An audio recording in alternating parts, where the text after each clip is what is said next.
ठीक है, हम लोगों ने डाइकॉट्स की लिप का स्ट्रक्चर देख लिया था, है ना। अब यहाँ पर क्या है, मोनोकॉट्स का है।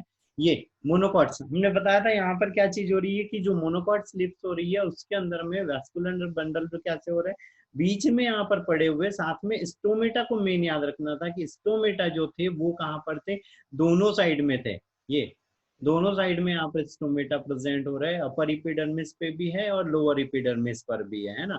और जो क्यूटिकल लेयर है वो भी कैसे हो रही है, दोनों साइड में यहाँ पर प्रेजेंट रह रही है। मीजोफिल सेल्स की बात करें तो मीजोफिल सेल्स कैसी हो रही है, यहाँ पर बहुत ज्यादा संघनित, मतलब बहुत ज्यादा संख्या में रहती है। या इन इंट्रासेलुलर स्पेस, ये जो अंतराकोशिकीय अवकाश दिख रहा है ये क्या रहता है, यहाँ पर कम है, जबकि उस साइड में क्या हो रहा था, अंतराकोशिकीय जो अवकाश था वो यहाँ पर ज्यादा उपस्थित था। ठीक है। वैस्कुलर बंडल की बात करें तो इसमें क्या चीज हो रहे थे, यहाँ पर कोजॉइंट में थे, दोनों पास पास में हो रहे थे, जाइलम प्रेजेंट हो रहा था, फ्लोएम प्रेजेंट हो रहा था, बंडल ऑफ सिर्फ यहाँ पर प्रेजेंट थी, लेकिन कोई कैम्बियम रिंग यहाँ पर प्रेजेंट नहीं। ये बीच में यहाँ पर कोई ऐसी कैम्बियम रिंग प्रेजेंट नहीं हो रही, जिसके कारण में मोनोकॉट्स के अंदर में यहाँ पे द्वितीयक वृद्धि, सेकेंडरी ग्रोथ नहीं पाई जाती है। ठीक है, इतनी सी चीज यहाँ पर याद रखना है, बाकी तो सारा स्ट्रक्चर जैसा का वैसा है। दूसरी अगर याद रखने वाली चीज आती है तो ये मिजोफिल सेल्स आती है। मिजोफिल सेल्स में क्या हो रहा है, यहाँ पे इंट्रासेलुलर स्पेस यहाँ मोनोकॉट्स के अंदर में कम हो रहा है, और ये क्लोरेन काइमा की भी बनी हुई रहती है, क्लोरोफिल यहाँ पर प्रेजेंट रहता है, वैस्कुलर बंडल जो है यहाँ पे स्क्लेरेन काइमा के बने हुए रहता है। ठीक है, ये दोनों के स्ट्रक्चर देखो, दोनों में डिफरेंस दिख रहा है। यहाँ पर दोनों साइड में स्टोमेटा हो गए हैं, यहाँ पे सिर्फ एक ही साइड में स्टोमेटा है। ये मेसोफिल से यहाँ पे स्तंभाकार हो रही, गोलाकार हो रही, अंतराकोशिकीय अवकाश यहाँ पर नीचे के साइड में बहुत ज्यादा रहता है, जबकि इसमें यहाँ पे अंतराकोशिकीय अवकाश क्या ऐसा कुछ नहीं है, कर रहता है, लेकिन कैसा रहता है, यहाँ पे छोटा अंतराकोशिकीय अवकाश रहता है। ठीक है, छोटे छोटे अंतराकोशिकीय अवकाश रहता है। ठीक है, अब यहाँ पर बारी आती है द्वितीयक वृद्धि, सेकेंडरी ग्रोथ की, है ना।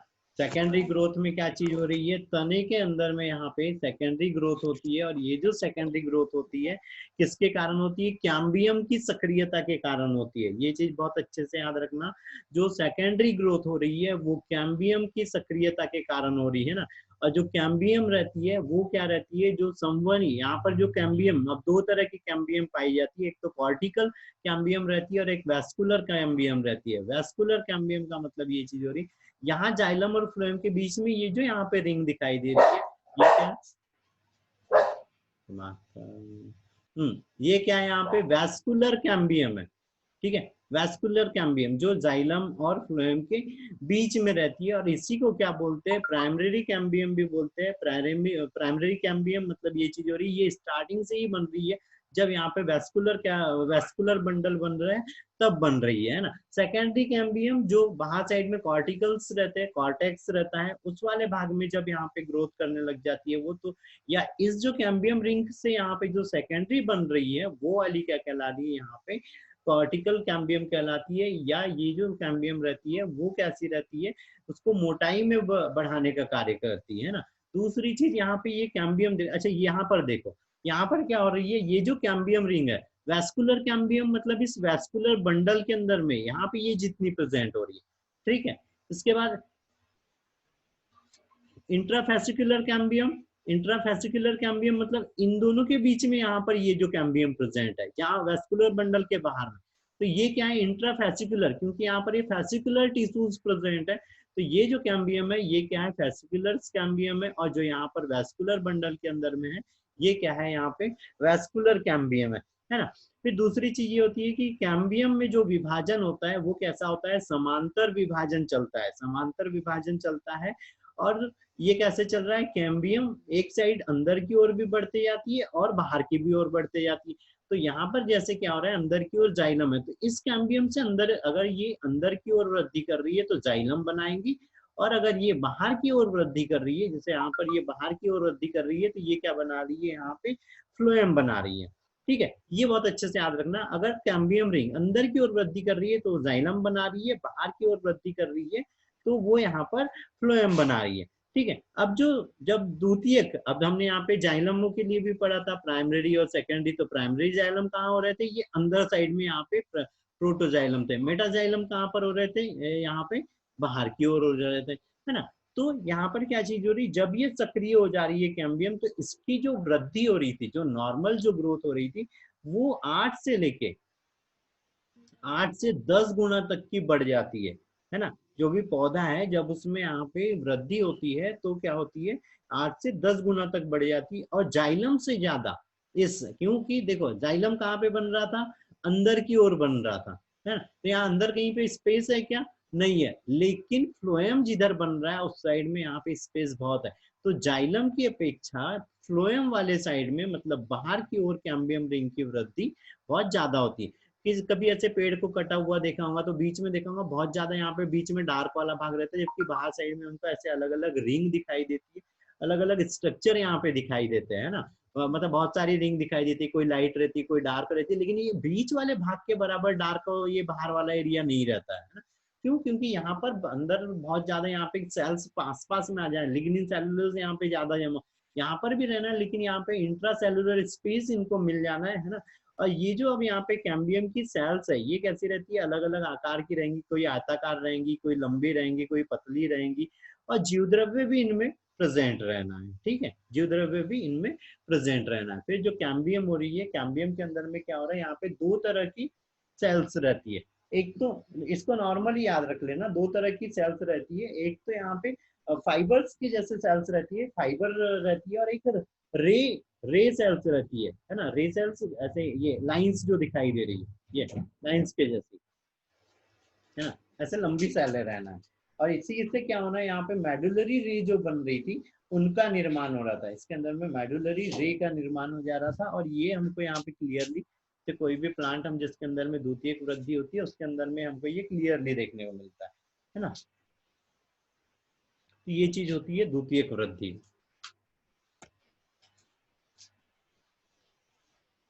चेंज नहीं हो रहा था, ये ऐसे दिखाई देता है स्ट्रक्चर।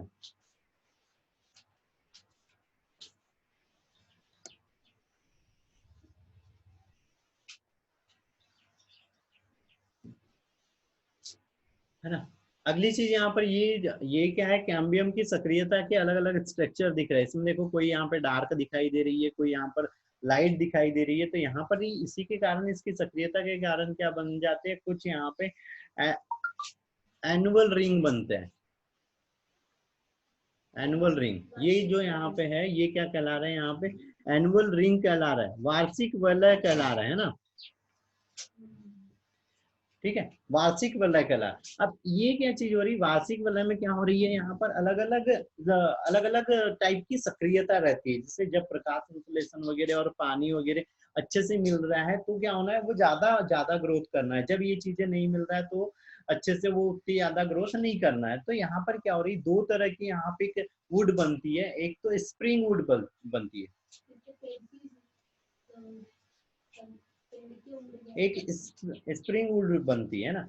स्प्रिंग वुड में क्या चीज हो रही है, यहाँ पे जो वसंत कास्ट है ना, जिसको जब वसंत कास्ट मतलब वसंत ऋतु में, और उस टाइम में क्या रहता है, सही टेम्परेचर भी रहता है प्लांट की ग्रोथ के लिए, सही लाइट भी रहता है, वाटर्स भी उसको अच्छे से मिलते रहता है, धूप भी अच्छे से मिलते, तो अच्छे से वो ग्रोथ करता है, जिसके कारण ये वाले रिंग्स कैसे हो रहे हैं, बड़े बन रहे हैं। जैसे यहाँ पर ये वाला रिंग देखो, ये इसकी मोटाई इतनी हो रही है ये, तो ये क्या है, वसंत कास्ट है, स्प्रिंग वुड है ना। समर कास्ट, समर कास्ट क्या होगी, यहाँ पर ये देखो, यहाँ पे ये डार्क रीजन आ गया, है ना। मतलब क्या चीज हुई है यहाँ पर, जब यहाँ पे गर्मियों का मौसम चल रहा था, फोटोसिंथेसिस हो रहा था, लेकिन वाटर और मिनरल्स की यहाँ पे थोड़ी क्या हो रही थी, कमी हो रही थी, जिसके कारण यहाँ पे जो ग्रोथ हुई है वो सेल्स कैसी पास पास में बहुत ज्यादा संघनित हो रही है। और यहाँ पर क्या हो रहा था, ज्यादा वो ग्रोथ नहीं कर रहा था, जबकि यहाँ पे ग्रोथ कर रहा था, तो यहाँ इंट्रासेलुलर स्पेस भी कैसा हो गया था, ज्यादा बन गया था। फिर यहाँ पे ये जो यहाँ पे समर कास्ट जो बन रही है, ये कैसी होती है, मतलब यहाँ पर इस तरह की, मतलब कुछ पौधे रहते हैं जो समर, जैसे बबूल वगैरह हो गया, तो ये क्या चीज रहते हैं,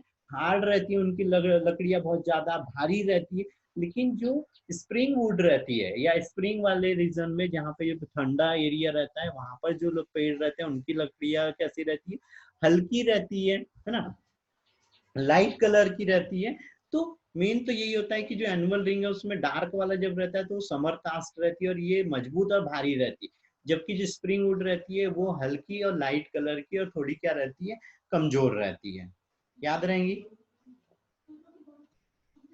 इतनी चीज याद रहेंगी यहाँ पे। Yes sir.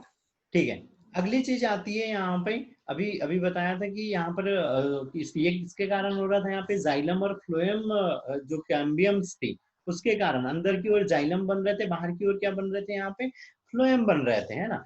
तो यहाँ पे फेम और फ्लोएजन और फोलोडर्म मिलके क्या बना रहे थे, यहाँ पे द्वितीयक, यहाँ पे एक ये लेयर बन रही थी, यहाँ पे फ्लोएम की बन रही थी। तो इसमें क्या हो रही थी, तीन तरह की यहाँ पे कोशिकाएं रहती है।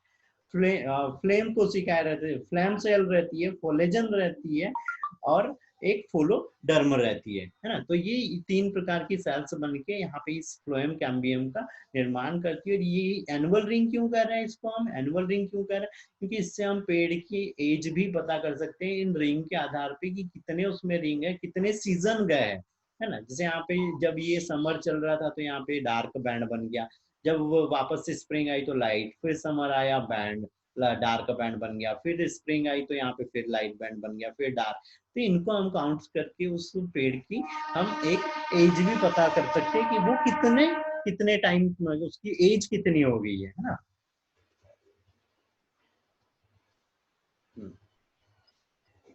ठीक है, अगली चीज आती है यहाँ पे ये छाल। तो छाल में क्या चीज होती है, जो सक्रिय कैम्बियम रहती है उसकी जो मृत कोशिकाएं रहती है, ये क्या है, सक्रिय कैम्बियम है। इसकी जो मृत कोशिकाएं है ये ही मिलकर क्या बनाती है, एक रैप्चर्ड, एक स्फुटित होने वाला स्ट्रक्चर बनाता है, जो क्या कहलाता है यहाँ पे, छाल कहलाता है ना। छाल कहलाता है बाहर का, किसकी, सक्रिय कैम्बियम की मृत कोशिकाओं से जो बन रहा है ना। और इसके अंदर में भी क्या रहती है, यहाँ पे एपिडर्मिस रहती है, हाइपोडर्मिस रहती है, और कॉर्टेक्स रहता है। फिर यहाँ पर जो छाल रहती है उसमें क्या होता है, यहाँ पे हम एक पेड़, मतलब जो छाल रहती है वलई वाली छाल रहती है ना, जैसे कुछ पेड़ में हमने देखा बहुत बड़ा सा ऐसा रीजन एक छाल के जैसा निकल जाता है ना। जैसे केले, केले में छाल नहीं होती, पर एग्जाम्पल के लिए मान लो उसमें क्या होता है, ऐसा बड़ा सा रीजन निकल जा, एक बड़ा सा एरिया निकल जा रहा है ना। तो ऐसी क्या होता है, बेट्यूला, है ना, बेट्यूला में निकलता है, जिसको हम क्या बोलते हैं, भोजपत्र भी बोलते हैं। वो भोजपत्र सुना होगा, है ना, बेट्यूला को भोजपत्र बोलते हैं। जिसकी यहाँ पर क्या करते हैं, जो कैम्बियम की जो छाल बनी हुई रहती है उसका यूज कर रहे थे वो, है ना, कोई भी चीज वगैरह लिखने के लिए। तो बेट्यूला, उसके बाद में सल्कीय छाल, है ना, वो कैसी हो गई, बड़ी छाल हो गई, वलयित छाल हो गई। जबकि सल्कीय छाल जैसे यूकेलिप्टस हो गई, है ना, साइडियम हो गई, इनमें कैसी रहती है, सल्कीय रहती है। यूकेलिप्टस, नीलगिरी का पेड़ देखा होगा, छोटी, ये अभी यहाँ पे जैसे दिख रही है, यहाँ से ये ऐसे टूट जाएंगी, ये यहाँ से टूट जाएंगी, यहाँ से टूट जाएंगी, ये यहाँ से टूट सकती है, यहाँ से टूट सकती है। तो ये इस तरह की छाल, छाल को क्या बोलते हैं, सल्कीय छाल बोलते हैं, जो बाहर की ओर रहती है। और इसको जो मतलब सल्कीय छाल को क्या बोलते हैं, राइटिडोम, है ना, राइटिडोम रहती होगी, राइटिडोम।